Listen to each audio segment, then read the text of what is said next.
안녕하세요. 결혼한 지 올해로 4년 된 30대 후반의 여성입니다. 제 나이도 있고 해서 혼자가 된다는 게 무척이나 두려웠는데 결국 이혼하는 쪽으로 마음을 굳혔어요. 그리고 지금 이렇게 마지막으로 머릿속을 정리하는 마음으로 글을 쓰게 되었네요. 호의를 베풀면 호구로 본다는 말은 정말이지. 누가 처음 했는지는 몰라도 진짜 딱인 말인 것 같아요. 딱 저랑 저희 시부모님 얘기거든요. 남편하고는 사회생활을 하면서 알게 된 사이예요. 하지만 나이 차이도 많이 났고 그렇다 할 공통 분야도 없다 보니 가까워질 계기랄 게 딱히 없었죠. 그런데 어째서인지 언젠가부터 남편은 뭐하냐 보고 싶다 해가며 저에게 연락을 해왔고 급기야 한 날은 절 좋아한다고 고백을 하더라고요. 너무 어이가 없었어요.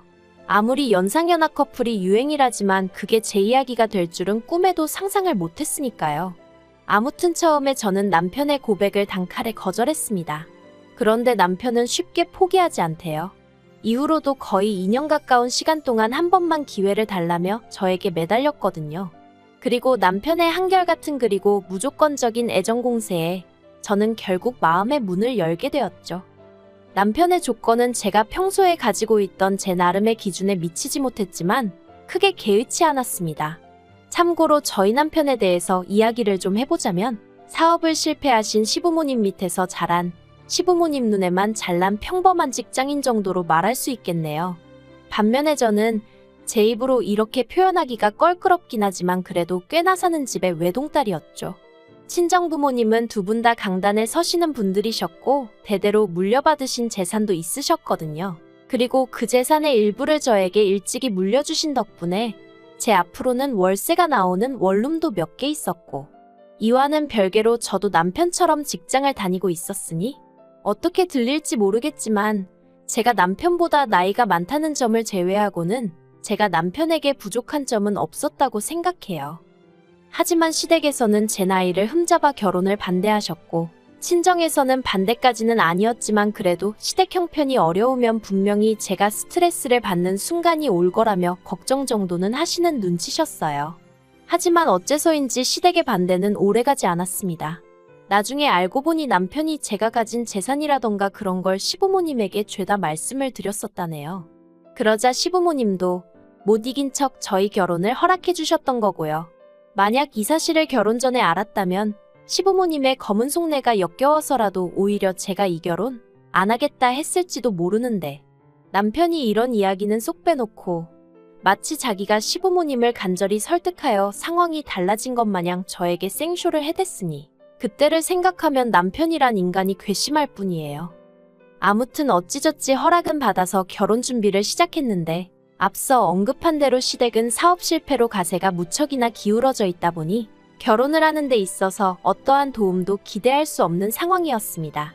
그래도 그나마 남편이 모아둔 돈이 좀 있었기에 그걸로 가정가구 등을 채우긴 했지만 기본적으로는 제가 가진 아파트, 제가 가진 차, 소위 굵직굵직한 건 전부 다 제가 가진 걸로 시작했어요.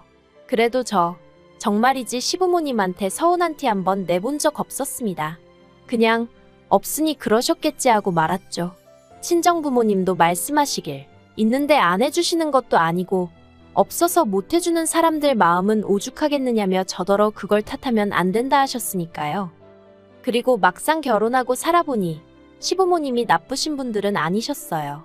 특히 어머님께선 제가 그간 들어왔던 시어머니의 모습과는 많이 달랐죠. 저한테 이래라 저래라 시키시는 것 일절 없으셨고 제가 작은 선물이라도 하나 해드리면 얼마나 좋아해 주셨는지 몰라요. 명절에도 시댁뿐만 아니라 친척집까지 돌아다녀야 하긴 했지만 그래도 저한테 일은 시키지 않으셨어요. 물론 그렇다고 저도 가만히 있던 건 아닙니다. 자발적으로 요리도 하고 설거지도 하고 어머님이 워낙 뭘 시키시지 않으셨으니 오히려 저도 눈치껏 싹싹하게 움직이게 되더라고요. 저는요 정말이지 솔직히 이 정도 고부관계면 어디 가서 말하기 남부끄럽지 않은 사이라고 생각했네요. 하지만 저 혼자만의 착각이었을까요? 시작은 아버님의 유일한 수입원이 끊어지면서였어요. 아버님은 이전에 작은 공장을 운영하시다가 보증을 잘못 써시는 바람에 순식간에 빚더미에 올라앉으셨고 이후로 개인 파산을 하신 뒤 그나마 운 좋게 지인의 사무실에서 잡무를 봐주시고 계셨어요. 그런데 그 지인분도 나이가 있으셔서 올해 초 사무실 문을 닫았고 그렇게 아버님도 졸지에 일자리를 잃으셨죠. 아버님은 그 일로 크게 충격을 받으신 듯했고 더는 뭘 해야 할지 도통 모르겠다며 저희 남편에게 하소연을 하셨던 모양입니다. 부자지간이라고 해도 아버님도 얼마나 갑갑하셨으면 아들을 붙들고 그런 이야기를 하셨을까 싶어요. 아무튼 그런 이야기가 오갔다는 걸 알게 된 지 며칠이 지났을 무렵 남편이 저에게 부탁이 있다더니 하는 말이 저희 친정아버지한테 말씀드려서 친정아버지가 가지고 계신 건물의 관리 일을 아버님께 맡기면 안 되겠냐는 거예요. 솔직히 좀 당황스러웠지만 일단은 알겠다고 한번 여쭤보겠다고 했습니다. 하지만 너무 기대는 하지 말라고 했어요. 제가 알기로는 이미 건물마다 관리해 주시는 분들이 계시기도 했고 다들 저희 가족과 오랜 인연이라서 한 분이라도 스스로 관두시지 않는 한 친정아버지 성격에 내보내시진 못하실 게 분명했으니까요.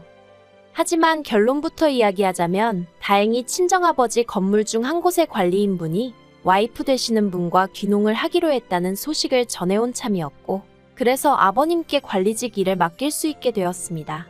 그래서 남편에게 될 것 같다고 이야기를 하니 정말 기뻐하더라고요. 아버님도 남편에게 연락을 받으신 건지 저에게 몇 번이나 전화해 고맙다 하시면서 이제 좀 숨통이 트이는 기분이라셨죠. 그런데 어머님께선 저희 세 사람과는 의견이 다르셨던 모양입니다. 저는 정말이지 어머님의 그런 모습은 처음 봤어요.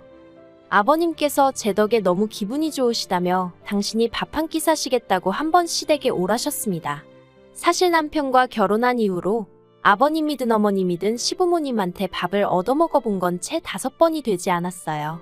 한 달에 한두 번은 꼭 보는 사이였다는 걸 감안하면 얼마나 적은 횟수인지 짐작이 가시겠지요.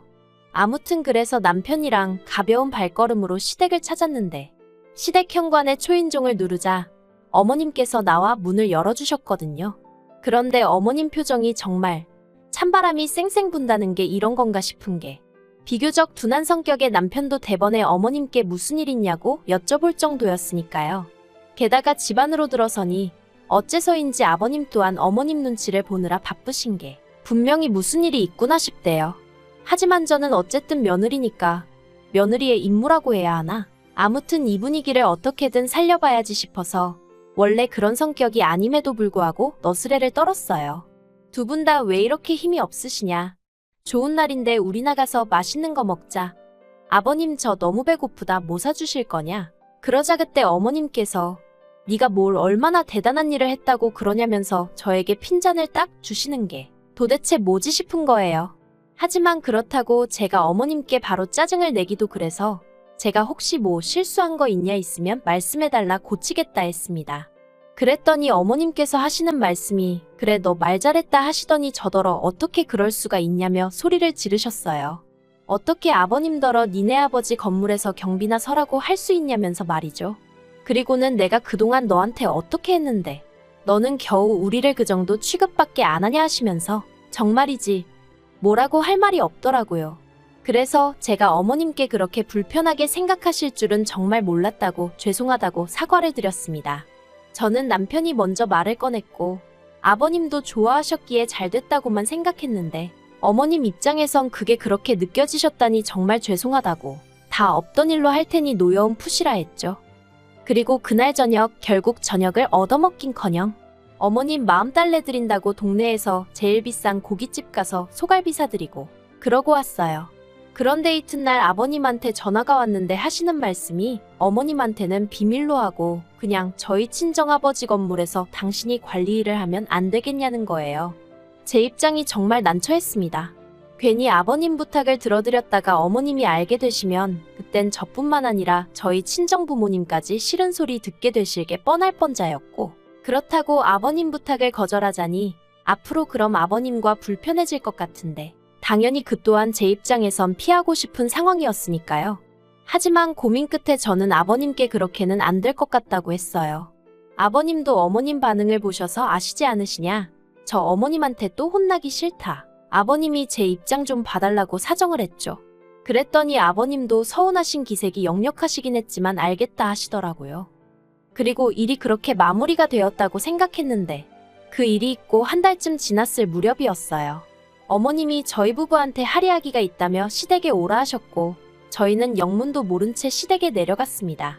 그리고 지난번과 마찬가지로 초인종을 누르니 어머님이 현관을 열어주셨는데 어째서인지 또 찬바람이 쌩쌩 불더라고요. 그리고 그 모습을 본 남편이 한숨을 푹 내쉬면서 오늘은 또 무슨 일이냐 하니까 일단 들어와서 이야기하자며 확 돌아서시는데 진짜 무슨 도살장에 끌려가는 소라도 된 기분이었네요. 어머님, 아버님 그리고 남편과 저 네 사람이 모여 앉자 어머님께서 이내 말문을 여셨습니다. 그리고 시작은 저희한테, 특히 저한테 너무 서운하다시는 거였어요. 도대체 영문을 알 수가 없었죠. 순간 내가 무슨 기념일 같은 걸 까먹었나 그런 생각도 들고. 하지만 도무지 도통 떠오르는 게 없어 어머님께 그냥 말씀해 주시라고 제가 고치겠다 했습니다. 그랬더니 어머님이 대뜸 너는 네 시부모가 어떻게 먹고 사는지 걱정도 안 되니? 그러시는 거예요. 솔직히 말하면 걱정되었죠. 걱정이 되니까 친정아버지께 관리 일도 말씀드려봤던 거고 제 나름대로 신경을 써드렸던 거 아니겠어요. 그런데 어머님이 싫다고 하셨잖아요. 그런데 이제 와서 왜 걱정을 안 하냐고 짜증을 내시니 기가 막혀서 뭐라고 말씀을 드려야 하나 싶대요. 그래서 제가 아무 말도 안 했어요. 제가 안 하면 남편이라도 뭐라고 한마디 하겠지 싶어서. 그런데 남편도 아무 말도 안 하고 있으니까 어머님이 약이 오르셨던 건지 갑자기 눈물을 보이시며 저더러 너 그러는 거 아니랍니다. 내가 말은 안 했지만 너 맨날 네 부모랑 호텔 레스토랑만 다니면서 밥 먹는 거 안다고. 그런데 너 우리하고는 생전 그런데 가본 적 있냐?